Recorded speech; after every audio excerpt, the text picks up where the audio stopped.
Hello, welcome pen friends. Welcome to day 27 of Ink Journals Challenge, 30 inks, 30 days. And we have 3 days left after today. And of course today we're on day 27 and I'm doing Noodler's 54th Mass. And what a pleasant surprise this ink is to me.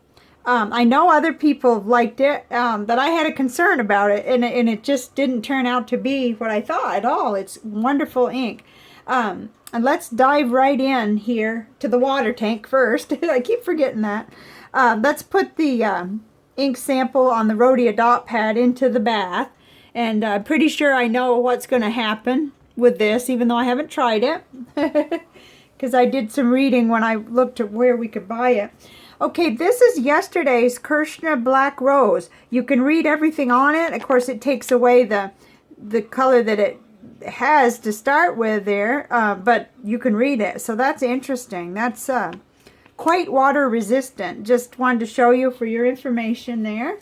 So let's get right into this Rhodia Goalbook and see how it did. Now, this ink does different on different papers, and we've got fairly good light today. I'm thinking this may be coming across just a little bit darker than it is, but not much. And so we're going to get a fairly good representation of what it looks like.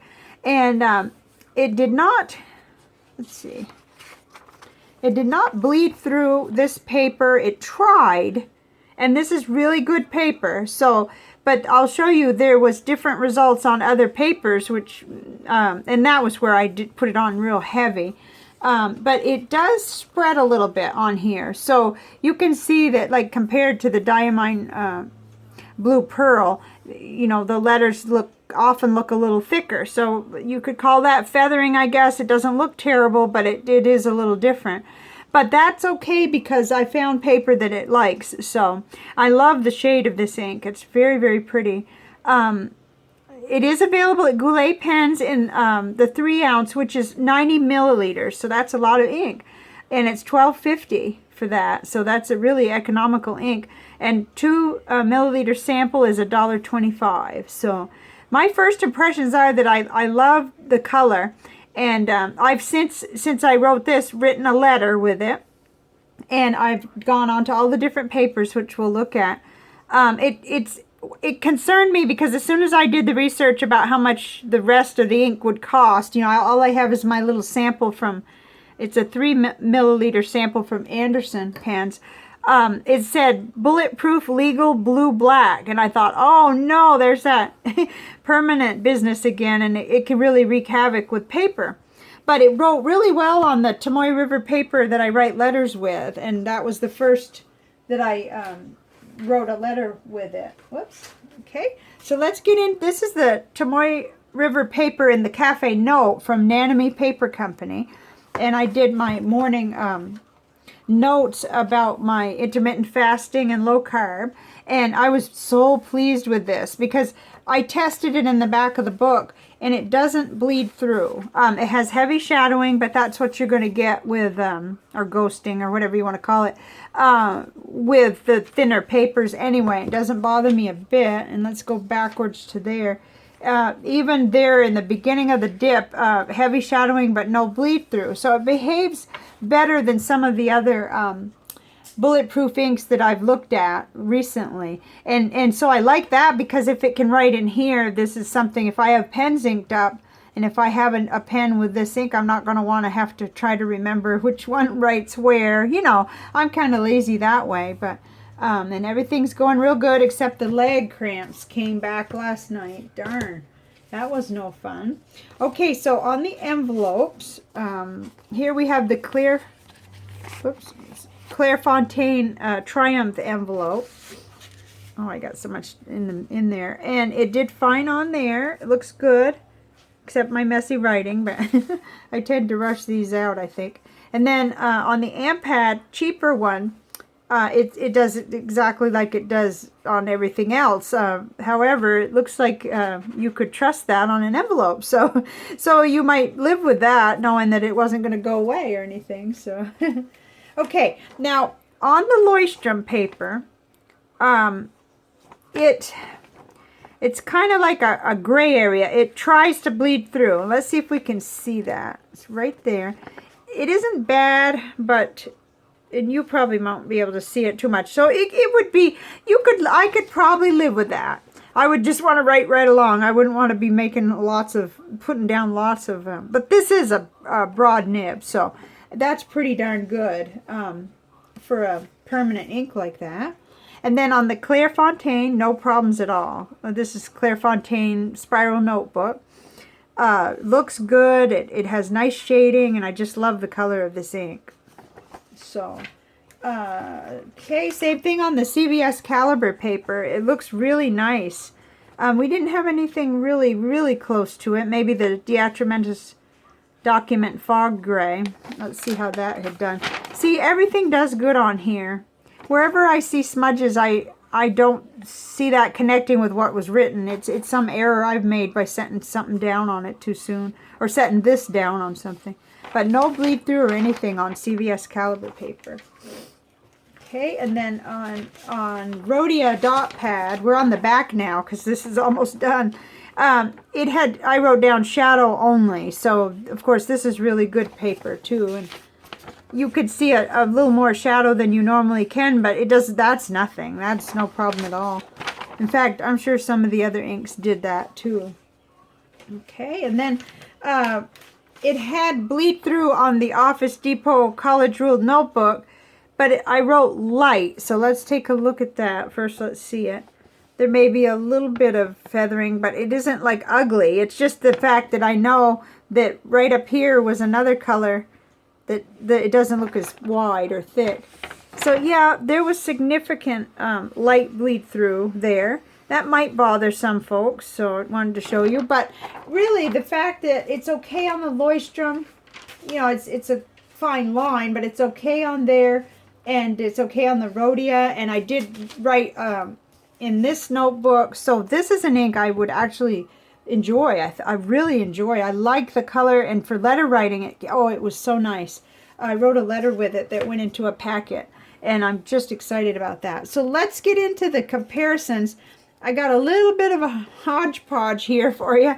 Let me draw your attention down here to the bottom left-hand corner. That's where I put it, because I had this panel started already, and getting to where I want to make sure I can represent all the colors. We've still got orange to go, and some other colors I haven't done yet. So here it is, and you could see, let me hold it up for this. It didn't move around a lot at all. I mean, and I had really been careful about cleaning the paintbrush, so I don't believe it was contamination from, I actually had new water. I went to the sink and got new water on purpose, because I found that sometimes you could be coloring these with the wash water, and you don't want that. So it just was probably just barely any that moved around. I mean, and you could see it doesn't on this. So far, we're not getting any movement, so it is definitely permanent. It doesn't compare well with Noodler's Blue Bonnet, except that this is another permanent ink, but the color-wise, you're way out of the park. Fountain Pen Revolution Blue Black sort of reminds me of it, and it is, I haven't done a full water bath test on this one yet, but I believe that is somewhat resistant. I could be wrong, though. I have not. We'll visit that later on after this challenge. So let me show you, since I already had this going, I didn't have room for everything. Let me just, okay, so here we'll put Noodler's 54th Mass, and then here's the Fountain Pen Revolution Blue Black. Oh, and I wanted to bring your attention to this one, too. This is Caran d'Ache Magnetic Blue. That kind of reminded me of that color a little bit. And then Diatramentus Night Blue Sherlock Holmes. I've got another place where I can show you that. That's here on this watercolor. Let's see. So we could do a comparison side by side. Now, it's not exactly the same at all. This is brighter, and it doesn't have quite the same properties of, I see a lot of shading in here. So that's interesting. Let's keep going with this. I found a few more, but I don't think they're really all that close. Actually, they're not, are they? Diamine Twilight sort of reminiscent, but I'd have to see it in a nib, and I'd have to see it, you know, more. And then Pilot Iroshizuku Suyo. Okay, let's see. I have a little scribble part where okay. Now we're talking about Noodler's 54th Mass. This was missing at the time that I did this.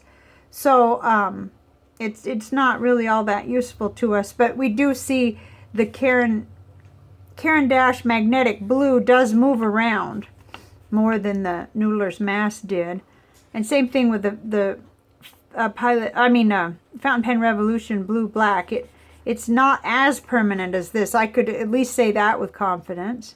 And then Noodler's Bad Blue Heron is just way in a different shade, a little bit closer to Blue Bonnet. So Noodler's Blue Bonnet. So, and then Scribe's Slate Blue Waterproof ink doesn't really compare with shade either. This is Noodler's 54th Mass seems to be a true blue black. I love it. I've seen some blue blacks that are darker, but this is an overlooked area for me. I think that my collection is sort of absent that color, and I'm so glad this is an affordable ink. So that was really interesting. I'm excited about this, you know, and the rest of the day will be fun. I've got one thing to go do, but this afternoon I can get back to writing again. So let's see. Oh yes, tomorrow we're gonna do Rohrer & Klinger Sulfurino. Sulfurino.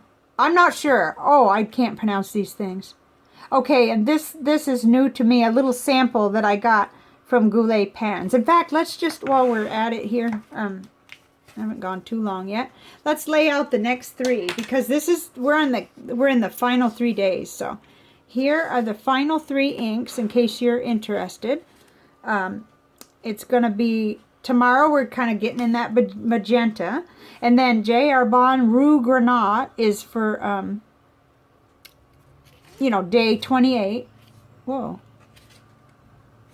What are we doing here? No, we got it mixed up. You see? Good thing I did this. Wow, I'm not even going to delete this video. Okay. 28, which is tomorrow. I got them all out of order doing something. Oh, I'm glad I found that before I did the color panels. J. Arbonne Rue Granat is for tomorrow, which is Friday. And then we have Saturday, which is Rohrer & Klinger Sulfurino. Oh boy. And then Monteverde Mandarin Orange for the last day. Do you know why I picked this? I picked it because this is the last day of September, and then we're going into pumpkin month. You know, we're going into October, and I can't wait to compare this one to Diamine Pumpkin and some other oranges that I have samples of. So that I just thought I'd do to show you, but actually I showed myself what I'm supposed to be doing. So 28, 29, 30. Yeah, I'm getting to the point, not frazzled, but just a little bit disorganized here, shall we say. But it's good. It's all good, and I have learned so much. So that's it for today, and I will keep it straight and in order that tomorrow is this deep kind of red. It's very unusual and very pretty, so we'll enjoy that. Now, let's see this. Okay, see, so far we've had very little movement. I mean, you'd have no problem if you dropped that in the bathtub. Okay, all right, I better get out of here. I've gone on too long now. I will see you tomorrow, and thank you very much for being here. Bye for now.